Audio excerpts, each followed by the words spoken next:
Assalamualaikum warahmatullahi wabarakatuh. Sahabat kisah mistik, malam ini kami kembali hadir dengan sebuah cerita horor yang sangat mencekam.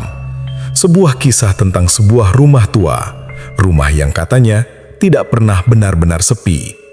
Rumah yang menyimpan misteri, tumbal pesugihan, dan arwah penasaran yang tidak bisa pergi. Namun ingat, semua cerita ini bukan hanya sekadar hiburan. Ada pesan moral yang bisa kita ambil. Jangan pernah tergoda oleh dunia yang fana, karena keserakahan bisa membawa manusia pada kehancuran, bahkan setelah kematian. Jadi, siapkan diri kalian, matikan lampu, pakai headset, dan mari masuk ke dalam Rumah Angker, kisah mistik arwah pesugihan terjerat tumbal.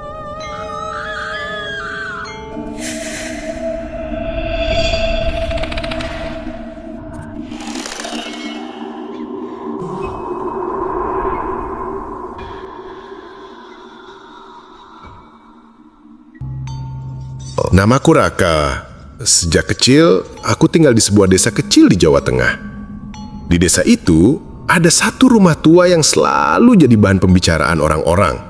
Letaknya agak terpisah dari rumah penduduk lain, dikelilingi pohon bambu dan ilalang tinggi. Bahkan, di siang bolong, suasana di sekitar rumah itu terasa dingin, berat, dan membuat bulu kuduk berdiri. Orang-orang menyebut rumah itu Omah Setan. Bukan karena bentuknya yang menyeramkan saja, tapi karena dulu pemilik rumahnya dikenal sebagai orang yang tiba-tiba kayak mendadak. Usahanya maju, tanahnya luas, dan konon semua itu bukan hasil kerja keras, melainkan hasil pesugihan. Kabar yang beredar, pemilik rumah itu melakukan ritual pesugihan di Gunung Kawi. Ia diberi kekayaan, tapi dengan syarat, setiap beberapa tahun sekali harus ada tumbal nyawa dari keluarganya sendiri. Benar saja, anak-anaknya meninggal satu persatu. Ada yang sakit misterius, ada yang hilang tanpa jejak, bahkan ada yang ditemukan menggantung di pohon belakang rumah. Hingga akhirnya rumah itu ditinggalkan, pemiliknya pun meninggal dalam keadaan tragis. Sejak saat itu, rumah tersebut kosong. Tapi anehnya, banyak warga sering mendengar suara-suara aneh dari dalamnya. Nangisan perempuan, suara gamelan di tengah malam, bahkan sesekali terlihat bayangan orang berjalan di jendela. Padahal rumah itu sudah lama terkunci. Aku, sebagai anak muda yang waktu itu masih SMA, awalnya menganggap semua itu hanya cerita bualan. Sampai pada suatu malam, aku memberanikan diri untuk membuktikan sendiri. Malam itu, selepas Isya, aku sengaja melewati jalan setapak yang jarang dipakai orang. Jalan itu melintas tepat di depan rumah tua itu. Aku menyalakan senter kecil dari ponsel sambil meneguhkan hati. Paling juga cuma cerita doang. Masa iya sih ada hantu beneran? Pikirku dalam hati. Namun, begitu langkahku semakin dekat, hawa dingin itu mulai terasa. Bambu-bambu di samping rumah bergoyang pelan, padahal angin hampir tidak ada. Dan aku mendengar sesuatu. Krek, krek, krek. Suara seperti kursi kayu digeser dari dalam rumah. Aku berhenti. Jantungku berdegup kencang. Rumah itu gelap, jendelanya pecah. Tapi jelas aku mendengar suara itu. Aku mencoba menenangkan diri. Mungkin tikus atau kayu lapuk. Tapi tiba-tiba terdengar suara lain. Raka, Raka, Raka. Aku langsung merinding. Siapa yang memanggil namaku? Suaranya pelan, tapi jelas berasal dari dalam rumah itu. Tanganku gemetar, keringat dingin mengucur dari pelipis. Aku menatap ke arah jendela yang retak. Dan di sana samar-samar terlihat sosok perempuan berambut panjang. Wajahnya tertutup, berdiri tepat di balik kaca. Aku terlonjak mundur, hampir jatuh. Ponselku bergetar, entah kenapa senter tiba-tiba mati, padahal baterai masih penuh. Suasana jadi semakin gelap. Aku ingin lari, tapi langkahku seolah terkunci. Nafasku berat, dadaku sesak. Sampai akhirnya, aku spontan membaca istighfar. Astaghfirullahaladzim, astaghfirullahaladzim. Dan anehnya, perlahan kakiku bisa digerakkan lagi. Aku langsung berlari sekuat tenaga meninggalkan rumah itu, tak berani menoleh sedikit pun. Sesampainya di rumah, tubuhku masih gemetar hebat. Aku bercerita kepada ibuku tentang apa yang kualami. Tapi bukannya kaget, ibuku hanya menghela napas panjang. Raka, sudah ibu bilang jangan main-main dekat rumah itu. Banyak yang sudah celaka. Rumah itu penuh dengan arwah penasaran. Mereka tidak bisa tenang, karena dulu hidupnya diikat dengan perjanjian setan.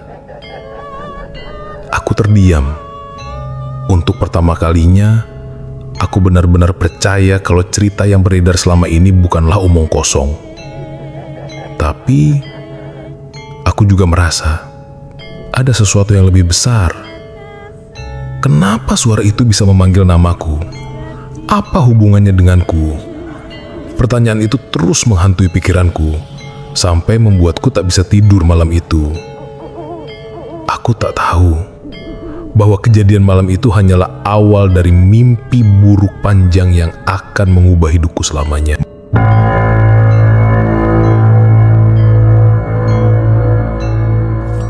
Malam itu, aku benar-benar tidak bisa tidur. Setiap kali aku memejamkan mata, bayangan wajah perempuan berambut panjang itu selalu muncul. Kadang berdiri di jendela, kadang di sudut kamar. Bahkan sesekali seperti berbisik di telingaku. "Raka, pulanglah." Aku terbangun dengan keringat dingin. Jam menunjukkan pukul 2:13 dini hari. Kamar gelap, hanya suara jangkrik di luar yang terdengar. Aku mencoba menenangkan diri, mengambil air wudhu, lalu membaca ayat kursi. Entah kenapa, setelah itu aku bisa tertidur lagi. Tapi tidurku tidak tenang. Aku bermimpi berjalan di sebuah lorong gelap yang panjang. Dindingnya penuh coretan merah seperti darah. Di ujung lorong, ada sebuah pintu kayu yang sangat familiar. Ya, itu pintu rumah tua di ujung kampung. Dengan hati berdebar, aku mendekat. Pintu itu terbuka dengan sendirinya, berderit pelan. Dan di dalamnya, aku melihat ruang tamu penuh asap dupa. Ada meja kayu, di atasnya tergeletak kepala kambing, sesajen, dan sebuah kendi berisi cairan merah. Tiba-tiba, ada seseorang duduk di kursi. Seorang laki-laki tua mengenakan pakaian hitam, wajahnya pucat, matanya merah menyala. Dia menatapku tajam. "Tamu akhirnya datang juga." Aku tertegun. "Siapa kau?"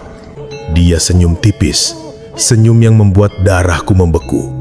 "Aku tuan rumah ini, dan kau, Raka, adalah bagian dari perjanjian itu."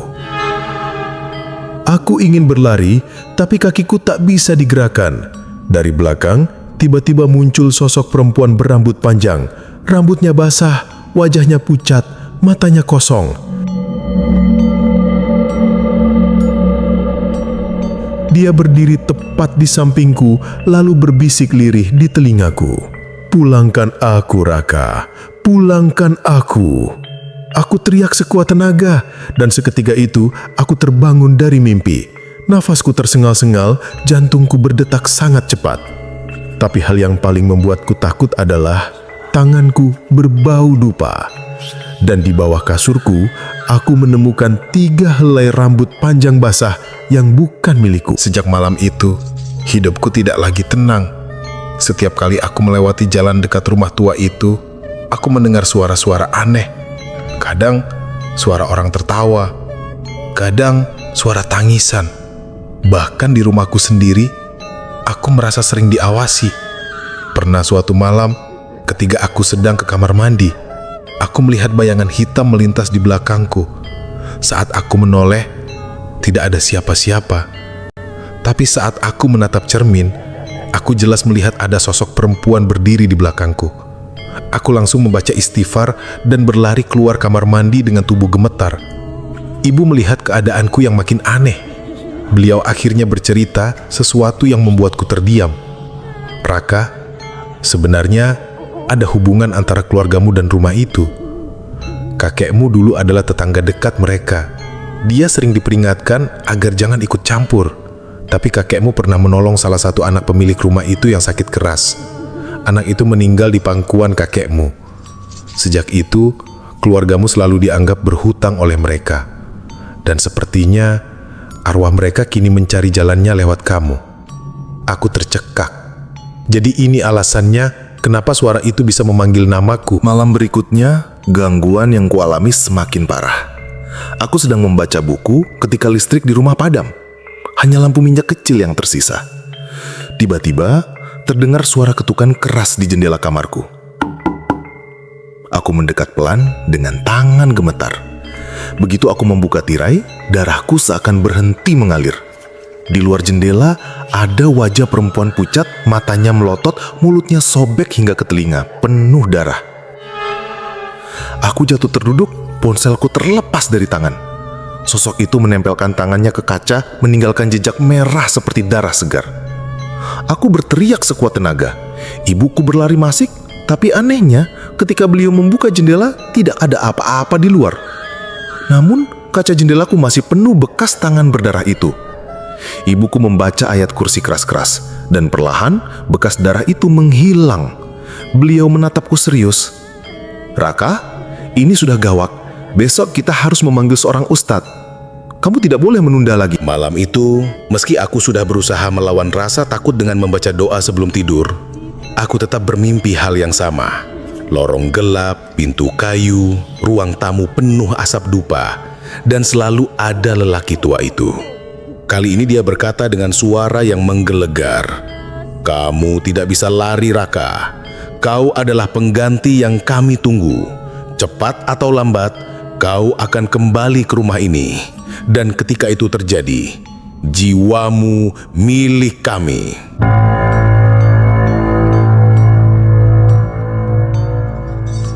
Aku terbangun dengan tubuh lemas. Aku sadar, semakin lama aku melawan, semakin kuat pula mereka menuntut.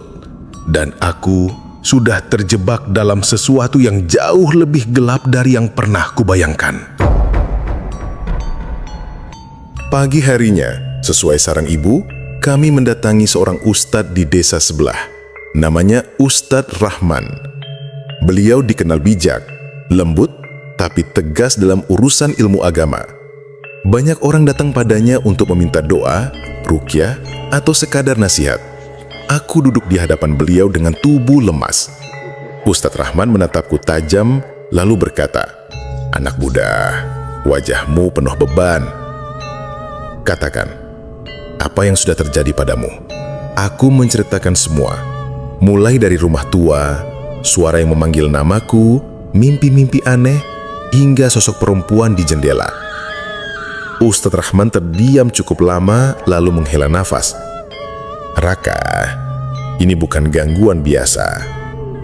Mereka yang mengikat perjanjian pesugihan, arwahnya tidak akan pernah tenang. Mereka haus tumbal, haus jiwa baru. Dan tak kenapa, mereka menganggapmu bagian dari hutang itu." Aku tercekat. "Tapi Ustadz, kenapa aku? Aku tidak pernah terlibat apa-apa." Beliau menatapku lekat-lekat, kemudian berkata lirih, "Kadang, dosa nenek moyang bisa menurun menjadi ujian untuk keturunannya." Malam itu, Ustadz Rahman datang ke rumahku untuk melakukan ruqyah. Ia membawa air putih, minyak wangi, dan mushaf kecil.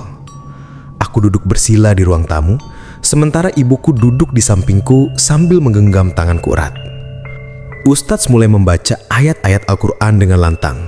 Suaranya berat, jelas, dan penuh wibawa. Awalnya, aku masih bisa duduk tenang, tapi lama-lama tubuhku mulai gemetar. Dada terasa sesak, seperti ada yang menekan. Telingaku berdenging, dan aku mendengar suara-suara samar. "Hentikan, jangan ganggu kami. Dia milik kami." Aku menutup telinga, tapi suara itu semakin keras. Tiba-tiba, Aku berteriak, tubuhku bergetar hebat. Mata terasa panas, pandanganku kabur. Lalu sesuatu mengambil alih lidahku. Kau terlambat, Ustadz. Anak ini sudah jadi bagian kami. Tak ada yang bisa memutuskan perjanjian itu. Suara itu keluar dari mulutku, tapi jelas itu bukan suaraku. Suaranya berat, serak, penuh kebencian. Ibuku menangis ketakutan. Sementara Ustadz Rahman semakin keras membaca ayat kursi dan surah Al-Baqarah. Tubuhku jatuh ke lantai, menggeliat seperti ada api yang membakar dari dalam. Aku teriak, menjerit, meronta. Tapi perlahan, suara bacaan Quran itu mengusir sesuatu yang menempel padaku. Setelah hampir setengah jam, tubuhku lunglai, nafasku tersengal-sengal. Ustadz Rahman berhenti sejenak, lalu berkata tegas, "Raka, kau harus kuat. Mereka mencoba menakut-nakuti, tapi ingatlah, kekuatan Allah jauh lebih besar. Jangan sekali-kali menuruti apapun panggilan mereka." Sebelum pulang, Ustadz Rahman memberiku pesan, jika sosok perempuan itu datang lagi dalam mimpi, jangan lari. Tanyakan siapa dia dan apa hubungannya denganmu. Malamnya, aku pun tertidur dengan doa. Dan benar saja, aku kembali bermimpi di lorong gelap itu.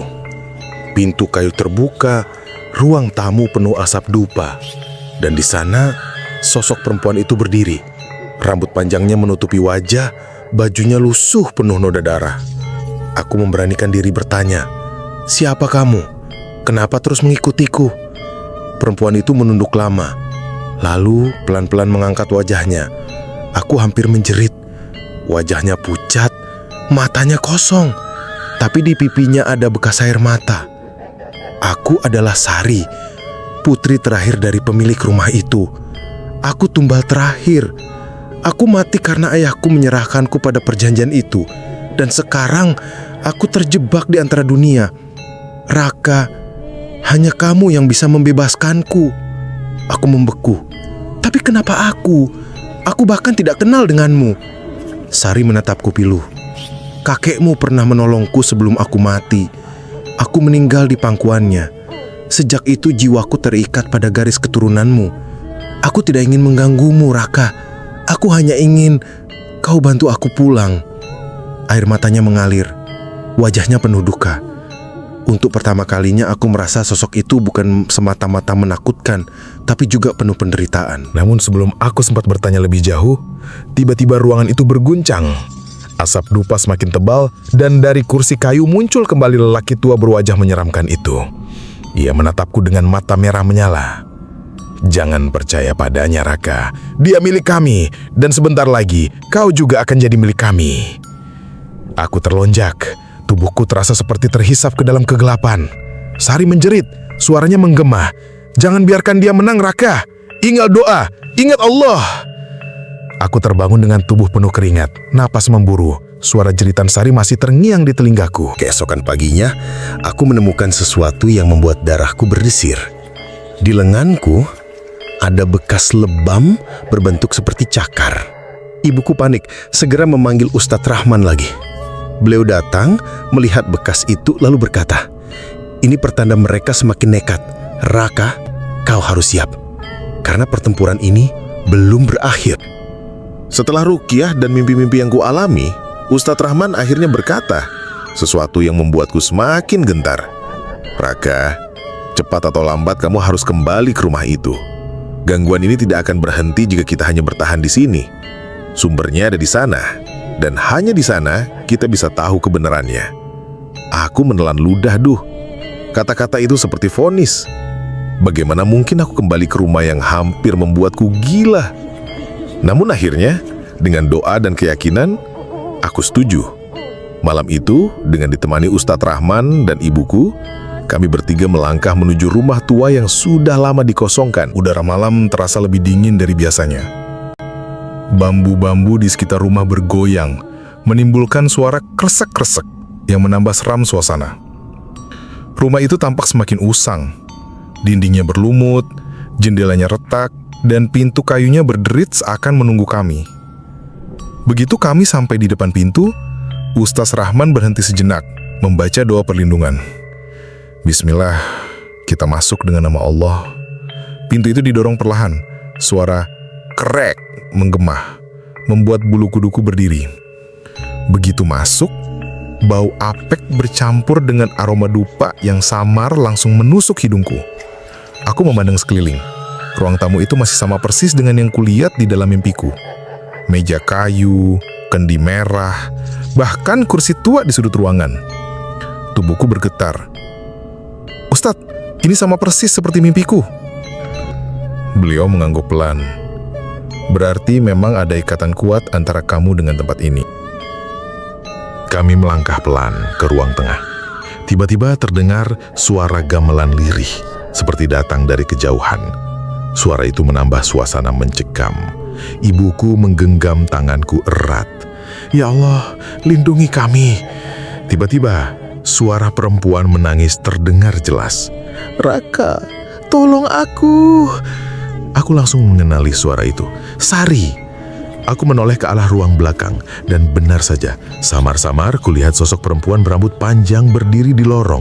Rambutnya basah, bajunya compang-camping, wajahnya penuh luka. Dia menatapku dengan mata kosong, lalu mengulurkan tangannya. Aku ingin mendekat, tapi Ustadz Rahman menahan bahuku.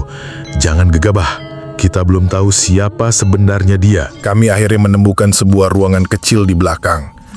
Di sana ada bekas altar ritual, kendi, kain hitam, sesajen busuk, dan tulang belulang binatang. Ustadz Rahman mulai membaca surah Yasin dengan suara lantang. Namun tiba-tiba, suasana berubah drastis. Angin kencang bertiup di dalam ruangan yang seharusnya tertutup rapat. Lampu minyak yang kami bawa padam. Dan dari kegelapan muncul suara tawa yang sangat mengerikan. Hahaha, kalian pikir bisa menghentikan kami? Anak itu sudah menjadi milik kami sejak lama. Suara itu menggema dari segala arah. Aku menutup telinga, tapi tetap mendengar jelas. Lalu, kursi tua di sudut ruangan bergoyang sendiri. Dari sana muncul lelaki tua berwajah menyeramkan itu lagi. Matanya merah, kulitnya pucat, senyumnya penuh kebencian. Raka, waktumu sudah dekat. Darahmu akan melunasi perjanjian yang belum selesai. Aku gemetar, tak mampu bergerak. Ustaz Rahman berdiri tegak, mengangkat tangannya. Dengan suara lantang, ia membaca ayat kursi, lalu surah Al-Ikhlas, Al-Falak, dan An-Nas. Suara bacaan itu begitu kuat, bergema memenuhi ruangan. Sosok lelaki tua itu meringis. Suaranya berubah menjadi jeritan panjang. Hentikan! Dia milik kami! Namun bacaan Quran terus mengalun, semakin keras, semakin menusuk. Tiba-tiba sosok itu berubah menjadi asap hitam pekat, berputar-putar di ruangan, lalu lenyap begitu saja. Aku jatuh terduduk, tubuhku lemas, tapi belum sempat lega. Sosok Sari kembali muncul, kali ini lebih jelas. Wajahnya penuh air mata. Raka, aku butuh bantuanmu. Tolong bebaskan aku sebelum semuanya terlambat. Aku menatapnya bingung. Apa yang harus kulakukan? Bagaimana caranya aku bisa membebaskanmu? Sari mendekat perlahan lalu berkata dengan suara lirih. Temukan pusaka yang mengikatku. Itu ada di rumah ini. Benda itu yang membuatku tidak bisa pergi. Aku menelan ludah, jantungku berdetak kencang. Jika yang dikatakannya benar, berarti aku harus mencari sesuatu di rumah angker ini, sesuatu yang sejak awal menjadi pusat dari semua kutukan ini. Ustadz Rahman menatapku dengan wajah penuh kewaspadaan. Raka, hati-hati. Tidak semua arwah berkata jujur. Bisa jadi ini bagian dari tipu daya mereka. Aku bingung antara percaya atau tidak. Tapi tatapan mata Sari yang penuh duka membuatku ragu untuk menolaknya. Saat kami hendak keluar dari rumah itu, aku melihat sesuatu yang membuat bulu kudukku berdiri. Di cermin retak yang tergantung di ruang tengah, aku melihat bayangan diriku sendiri. Tapi, bayangan itu tidak sama persis. Mataku tampak hitam pekat, wajahku pucat, dan di bibirku ada senyum menyeramkan, senyum yang bukan milikku. Aku terpaku. Seolah ada sesuatu yang bersembunyi di dalam diriku. Sesuatu yang perlahan mengambil alih. Sejak melihat cermin itu, pikiranku tidak tenang. Aku terus teringat senyum menyeramkan yang muncul di bayanganku. Seakan ada sesuatu dalam diriku, sesuatu yang bukan aku. Ustadz Rohman menepuk pundakku. Jangan goyah, Raka. Itu hanyalah tipu daya. Jangan sampai mereka berhasil membuatmu ragu. Tapi jauh di dalam hati, aku merasa ada kebenaran di balik bayangan itu. Seperti ada bagian dari diriku yang sudah lama tersembunyi dan kini mulai muncul ke permukaan. Kami kembali menyusuri rumah itu, mencari sesuatu yang disebut Sari sebagai pusaka pengikat. Di ruang bawah tanah yang gelap dan pengap, kami menemukan sebuah peti kayu kecil. Peti itu tertutup kain hitam, penuh dengan rajah-rajah aneh.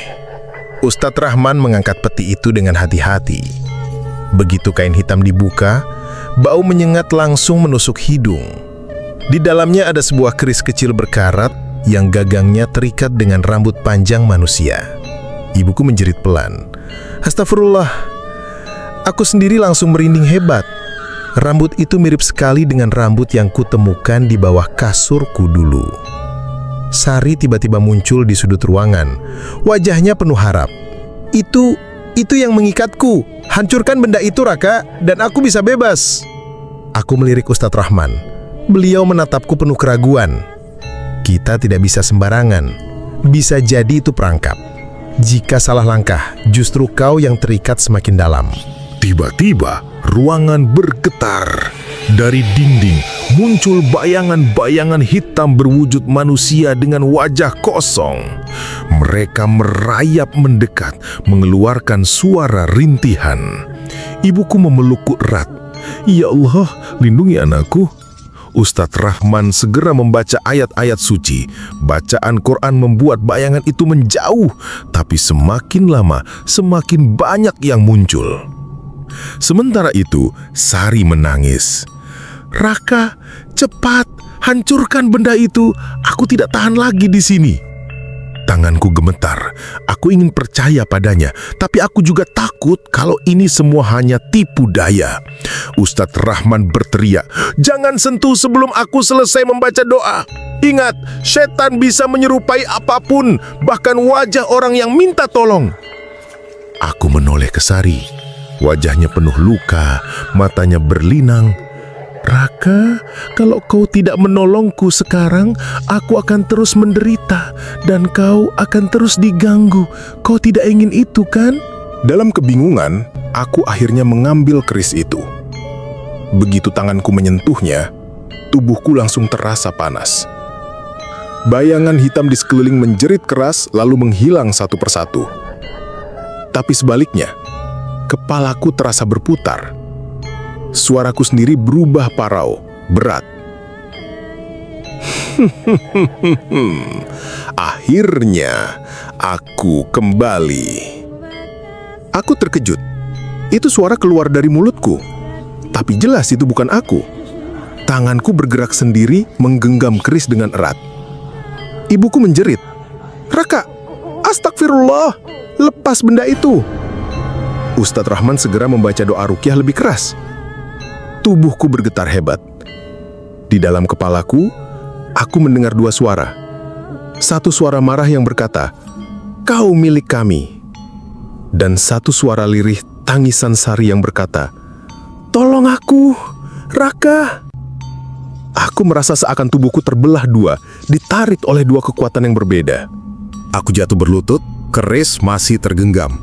Mataku gelap, tapi di dalam kegelapan itu aku melihat sesuatu. Kakekku berdiri dengan wajah tenang. Raka, jangan takut. Ingatlah Allah. Ingat, hanya Dia yang bisa membebaskanmu dari ikatan ini. Aku meneteskan air mata. Kalau begitu, apa yang harus kulakukan, kek? Kakek tersenyum. Lawan dengan doa, bukan dengan kekuatanmu, tapi dengan keyakinanmu. Aku menarik nafas panjang, lalu membaca ayat kursi sekuat tenaga. Meskipun tubuhku bergetar, aku memaksa diriku terus melafalkannya. Asap hitam keluar dari tubuhku, melingkar di udara, lalu berubah menjadi wajah lelaki tua menyeramkan itu. Ia menjerit marah, "Berani kau melawan perjanjian yang sudah mengikat keluargamu selama puluhan tahun?" Aku terus membaca, semakin keras sampai suaraku serak. Akhirnya, asap itu terpecah, lenyap begitu saja. Setelah itu, ruangan terasa lebih tenang. Sari berdiri di depanku, wajahnya kini tampak lebih manusiawi, tidak seseram sebelumnya. "Terima kasih, Raka." Akhirnya aku bisa bernapas lega. Ia tersenyum tipis, lalu perlahan menghilang seperti kabut. Aku terduduk lemas, napasku tersengal. Ustadz Rahman menatapku serius. "Semoga benar dia sudah bebas. Tapi ingat, masih ada sesuatu yang belum selesai. Perjanjian itu terlalu besar untuk lenyap begitu saja." Aku menelan ludah, menunduk. Dalam hati aku merasa masih ada yang janggal. Kenapa setiap kali Sari muncul, aku merasakan bayangan gelap dalam diriku semakin kuat. Malam itu, setelah kembali ke rumah, aku mencoba tidur. Tapi dalam mimpiku, aku kembali melihat cermin itu.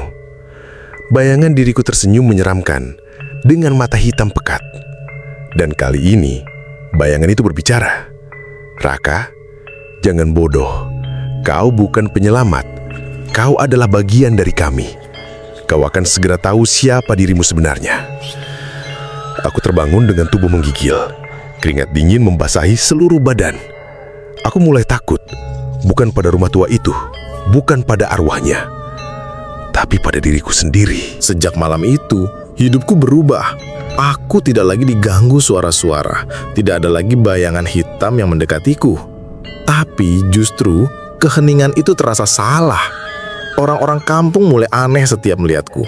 Mereka berbisik-bisik, menatapku dengan wajah pucat, lalu buru-buru menunduk. Bahkan, beberapa anak kecil yang biasa menyapaku, kini menangis ketakutan saat aku lewat. Ibuku pun mulai berbeda, ia jarang menatap mataku. Saat aku bertanya, ia hanya menjawab singkat. Aku tahu ada sesuatu yang ia sembunyikan. Suatu sore, aku mendatangi rumah Ustadz Rahman. Beliau duduk di serambi, menatapku lama.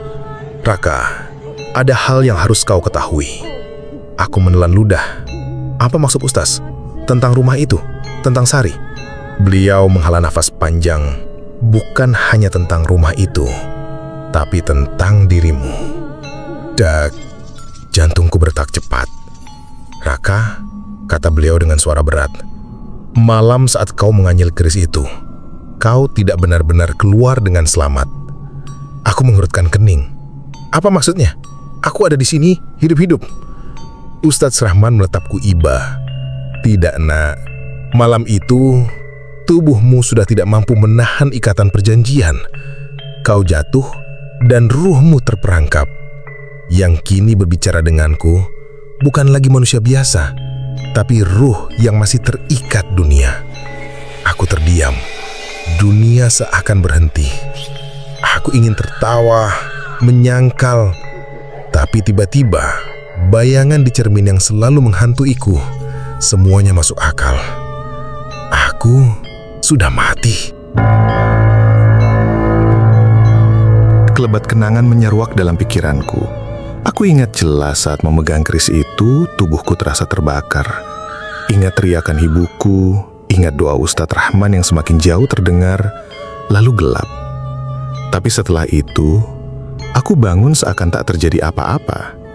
Kini aku sadar, yang bangun saat itu bukanlah manusia. Itu adalah aku, tapi dalam wujud lain. Air mataku jatuh. Jadi sekarang ini, aku hanya arwah penasaran. Ustadz Rahman mengangguk pelan. Tapi Allah masih memberi kesempatan padamu, Raka. Kau masih bisa memilih, tetap terikat dengan rumah itu, atau ikhlas pergi kembali kepadanya. Aku pulang dengan hati hancur. Di depan rumah, ibuku sedang duduk. Saat melihatku, ia menunduk dan menangis. "Bu, maafkan ibu. Ibu tahu sejak malam itu kau sudah tidak sama lagi.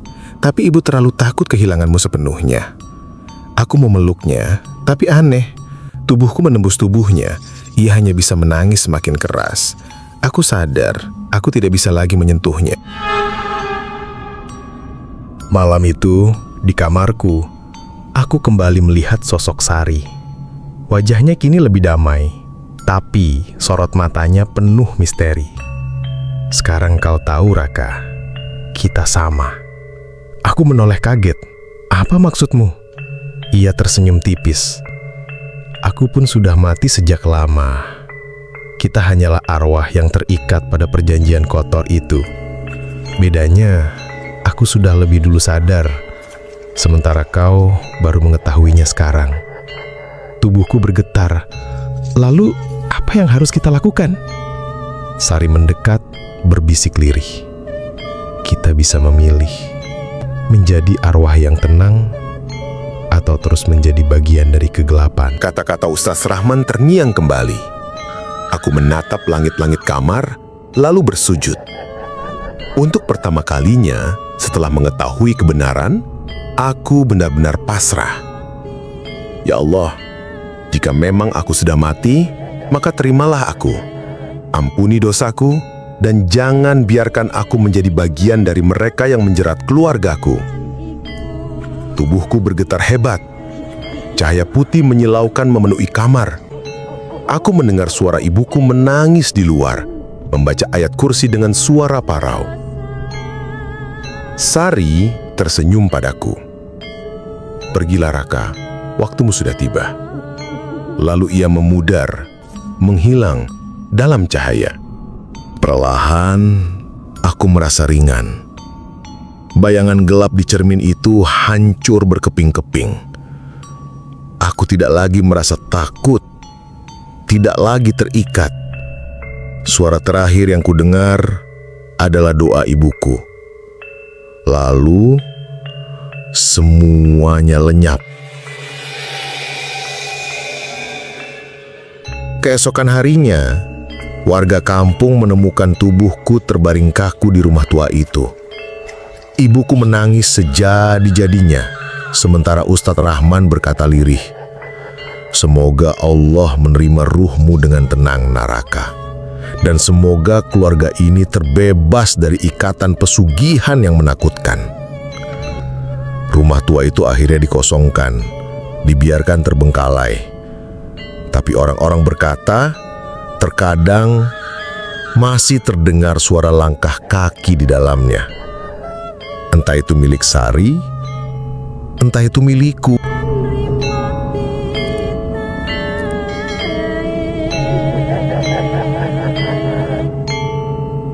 Sahabat kisah mistik, begitulah akhir perjalanan Raka.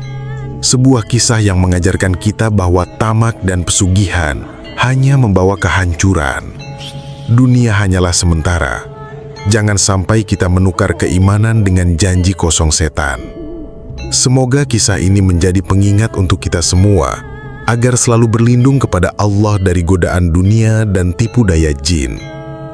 Jika sahabat suka dengan cerita ini, jangan lupa dukung channel ini dengan cara subscribe, like, dan share, agar kami bisa terus menghadirkan kisah horor Islami yang menyeramkan, namun penuh hikmah.